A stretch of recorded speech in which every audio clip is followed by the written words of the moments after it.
피는 들판이나 험한 골짜기라도 주가 인도하는 대로 주와 같이 가겠네. 한 걸음 한 걸음 주 예수와 함께 날마다 우리 걸어가리.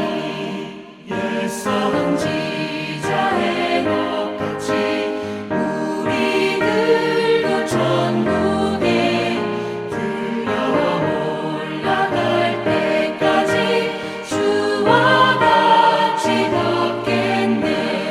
한 걸음 한 걸음 주 예수와 함께 날마다 우리 걸어가리.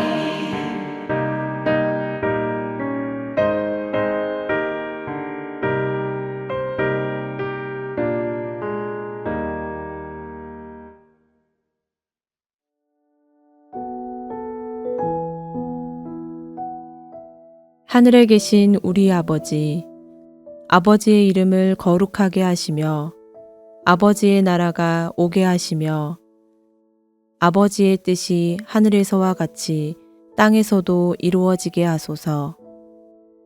오늘 우리에게 일용할 양식을 주시고 우리가 우리에게 잘못한 사람을 용서하여 준 것 같이 우리 죄를 용서하여 주시고 우리를 시험에 빠지지 않게 하시고 악에서 구하소서. 나라와 권능과 영광이 영원히 아버지의 것입니다. 아멘.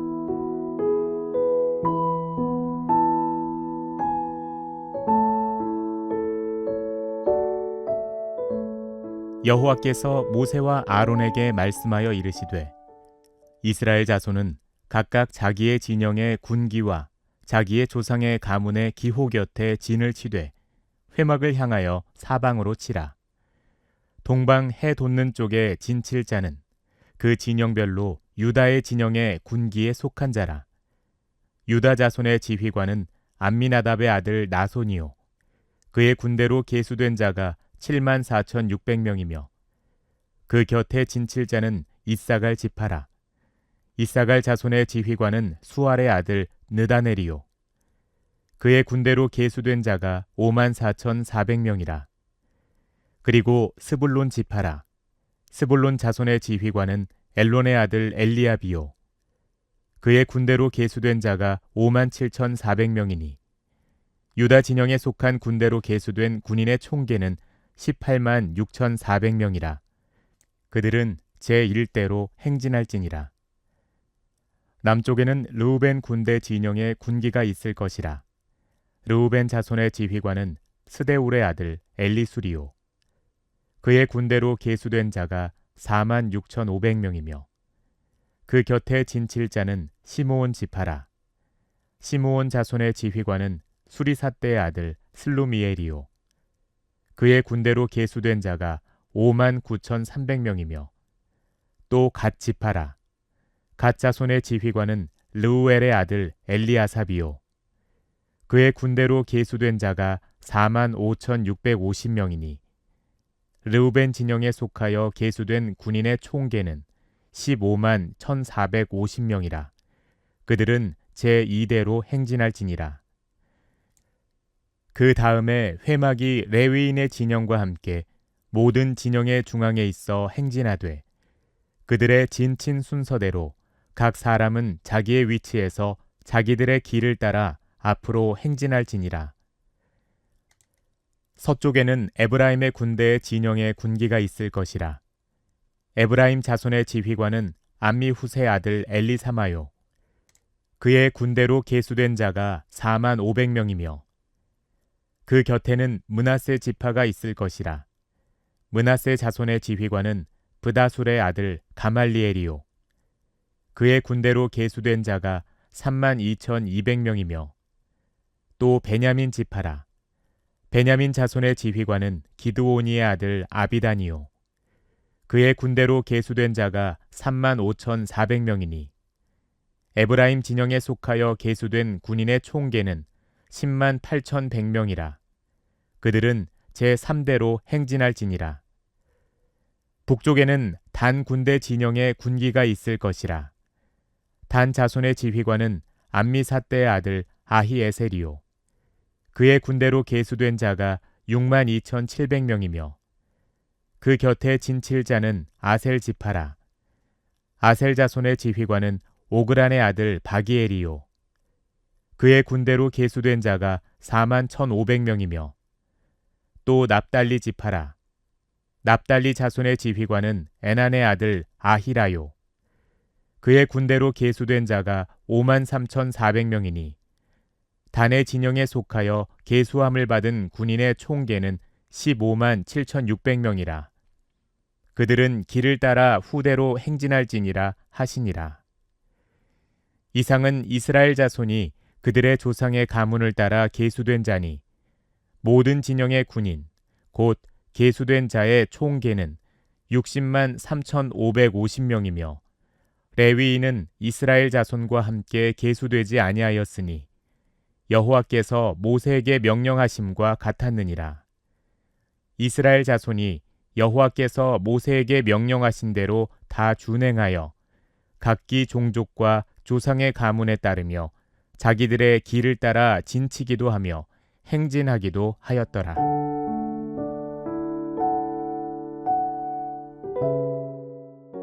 우리는 매일 걱정 없이 살기를 바랍니다. 그러나 우리의 바람과는 달리 우리의 삶은 바람 잘 날이 없습니다.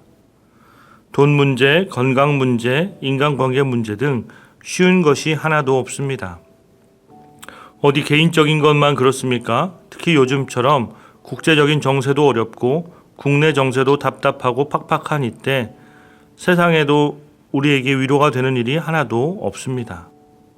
하지만 이렇게 광야 같은 세상을 사는 우리에게 본문은 광야에서 이스라엘을 이끄신 하나님을 바라보며 그분과 동행할 것을 권면하고 있습니다. 시내산을 떠나면서 이스라엘 백성은 지파별로 수를 계수하고 그에 따라 진을 쳤습니다. 그런데 그 중심에는 회막, 즉 성막이 자리합니다. 2절 말씀입니다. 이스라엘 자손은 각각 자기의 구친형의 군기와 자기 조상의 가문의 기호 곁에 진을 치되 회막을 향하여 사방으로 치라. 사랑하는 여러분, 회막은 하나님의 집입니다. 이스라엘이 광야 길을 행군할 때도 언제나 그 중심에는 언약의 말씀이 있었습니다. 그들이 길을 멈추고 진을 칠 때에도 마찬가지로 그 중심에는 회막을 세우고 하나님의 처소를 두었습니다. 이스라엘의 중심에는 언제나 하나님이 함께 계셨다는 것입니다. 사랑하는 여러분, 광야에는 먹을 것도 마실 물도 없습니다. 그럼에도 불구하고 하나님께서 이스라엘을 광야로 내보내신 이유가 무엇입니까? 그것은 아무리 이스라엘이 애굽의 고기 가마 곁에서 배불리 먹었어도 그 삶이 이스라엘 백성을 행복하게 만들지 못했기 때문입니다.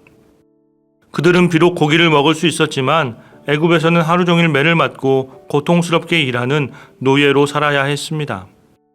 생선과 오이, 참외와 부추, 파와 마늘도 값없이 먹을 수 있었지만 대신 자기 자식의 생명을 담보로 내놓고 살아야 했습니다.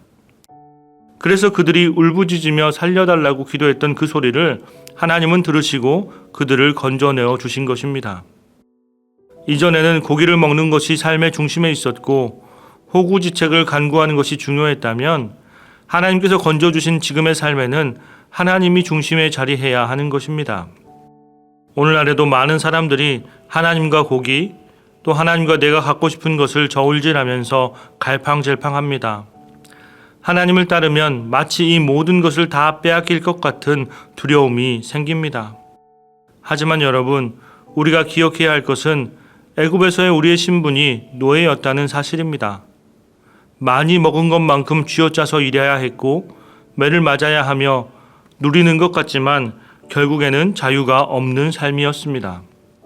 하지만 하나님을 따라가는 삶은 진정한 자유인이 되는 길입니다. 하나님이 우리 중심에 계시면 우리는 안전하며 자유로울 수 있는 것입니다. 여러분, 먹는 것은 어떻습니까? 걱정할 것이 없습니다. 하나님은 광야에서 만나와 메추라기로 이스라엘을 먹이셨습니다. 목이 마르면 반석에서 물을 내어 마시게 했습니다. 애굽을 떠나면 많은 것을 손해볼 줄 알았는데 막상 가고 보니 더 많은 것으로 공급받고 있었다는 것입니다. 사랑하는 여러분, 우리가 애굽에서와 같이 먹고 사는 문제가 내 삶의 중심을 차지하고 있으면 살림살이가 나아지고 부유해질 것 같지만 막상 그렇지 않습니다. 오히려 얽매이고 눌려 자유함이 없는 삶을 살게 되는 것입니다. 하지만 하나님을 삶의 중심에 모실 때 진정으로 필요한 것을 공급받으며 참된 만족을 누릴 수 있게 되는 것입니다. 오늘 하루도 세상의 욕심이 아니라 하나님께서 공급하시는 것으로 풍성히 누리며 사는 저와 여러분 되시기 바랍니다. 우리가 광야 같은 세상 속을 살아가면서도 조금이라도 더 나은 삶을 살기 위해서는 이전의 삶의 습관을 버려버리고 새로운 기준에 맞출 필요가 있습니다. 우리가 군대에 가면 자대에 배치되기 전에 훈련소에 갑니다. 그곳에서 제식 훈련도 하고 교육도 받고 총도 쏘지만 그런 군사 훈련만 받는 것이 아니라 더 중요한 일을 합니다. 그것은 사회에서의 습관을 벗어버리고 군인으로서 새롭게 태어나는 것입니다. 그때 잘 배워야 긴 군 생활을 잘 해나갈 수 있는 것입니다. 애굽에서 오랜 노예 생활을 했던 이스라엘 백성에게 광야 길은 참으로 낯설고 힘든 길이었을 것입니다. 그래서 그들은 한시라도 더 빨리 광야를 통과해 약속의 땅에 다다르고 싶었을 것입니다. 그러기 위해서는 좀 더 빠른 길, 좀 더 편한 길, 좀 더 좋은 길이 어디 있을까 찾으려고 했을 것입니다. 그런데 이스라엘은 더 빠르게 이동하고 더 좋은 곳에 진치기 위해 다른 정보를 구할 필요가 없었습니다. 왜입니까? 하나님께서 그들의 걸음을 낮에는 구름 기둥으로 밤에는 불 기둥으로 인도하셨기 때문입니다. 그렇기 때문에 무리해서 많이 걸을 필요도 없습니다. 그저 하나님께서 진을 치라 하시면 진을 치고 이동하라 하면 이동하면 되었습니다. 광야길을 가는 동안에 이스라엘 백성 중에 힘들어 낙오되었다는 내용은 찾아볼 수 없습니다. 그저 이스라엘 백성은 하나님의 속도에 맞추어 나아가면 됐던 것입니다. 이스라엘의 진중앙에 회막이 있다는 것은 이스라엘 지파 어느 누구도 하나님을 쉽게 바라볼 수 있도록 만들었다는 것입니다. 그들은 그저 하나님의 음성에 귀를 기울이고 그 걸음의 속도를 하나님의 속도에 맞추기만 하면 되었습니다. 사랑하는 여러분, 우리는 인생을 살아가다 힘든 일을 만나게 되면 한시라도 빨리 그 순간을 벗어나려고 합니다. 빨리 가서 좀 더 편안한 곳에서 안식을 누리고 싶어서 이런저런 세상적인 방법을 사용하기도 합니다. 그러나 그것이 언제나 빠른 길을 보장한다는 법은 없습니다. 여러분 기억하십시오. 욕심을 따라 길을 떠났던 이스라엘은 광야에서 40년을 방황하게 되었다는 사실 말입니다. 하지만 여러분, 어두운 인생길을 가장 안전하게 걷는 방법이 무엇인 줄 아십니까? 그것은 빛 되신 주님의 속도에 맞추어 그 빛을 따라 걷는 것입니다. 그렇게 주님을 바라보고 주님을 삶의 중심에 모시고 그 속도를 맞추어 걸어갈 때에 우리는 존귀하신 주님의 자녀로서 가장 안전하고 풍족한 길로 나아갈 수 있는 것입니다. 오늘 하루도 나의 생각과 뜻에 따라 속도를 높이거나 너무 처지는 삶이 아니라 주님과 보폭을 맞추어 동행하는 저와 여러분 되시기 바랍니다. 기도하겠습니다. 하나님, 저희의 삶 속에서 언제나 하나님을 바라보며 살아가게 하여 주옵소서. 세상의 욕심과 유혹이 우리 삶 속에 중심에 자리하는 것이 아니라 하나님이 중심 되게 하여 주시고 온전히 하나님께서 이끄시는 대로 순종하며 나아가는 삶이 되게 하옵소서. 하나님을 앞지르거나 너무 멀리 떨어져서 걷지 않게 하옵시고 어두움 가운데 빛 되시는 주님을 의지하며 나아갈 때에 가장 안전하고 가장 알맞게 인도하시는 하나님의 은혜를 누리게 하여 주옵소서. 예수님의 이름으로 기도하옵나이다. 아멘. 계속해서 각자의 기도 제목을 가지고 나아가시기 바랍니다.